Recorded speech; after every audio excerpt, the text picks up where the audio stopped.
So there, I think I would dissent from what's probably the common view, which is that I don't think being a nonprofit necessarily makes a corporation, so a nonprofit corporation versus a for-profit corporation. I don't think those two designations necessarily mean that one is more moral than the other. The mission and activities that they engage in, I think that's really where I would look. What exactly are they creating positive value in the world?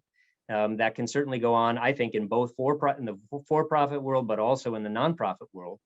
One of the difficulties I would say that nonprofits have. So if you think about, nonprofits tend to operate, depending on what kind of nonprofit we're talking about, but many of them, if it's charity, for example, it's going to tend to operate on the basis of donations. People give money to it.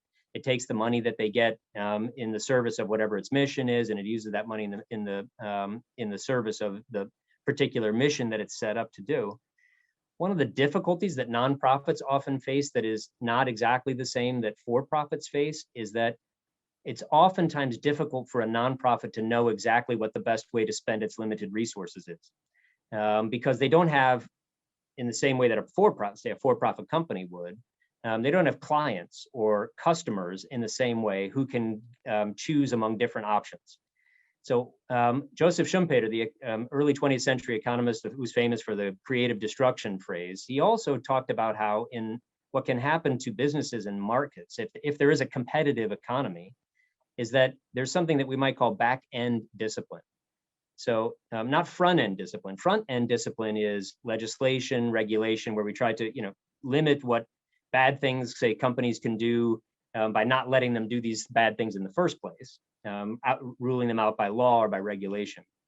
Back-end discipline is the discipline that applies when consumers, customers, clients, et cetera, can say no thank you and go somewhere else.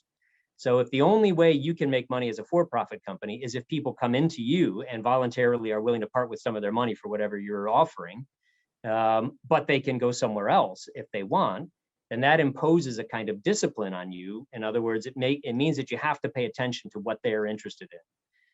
In the nonprofit world, that signal that you get from outsiders is a little bit more, there's a little bit more noise to signal ratio, in the sense that it's not always as clear that you're using your resources in the most productive way that you could be. It just is harder. It's not impossible, but that's harder.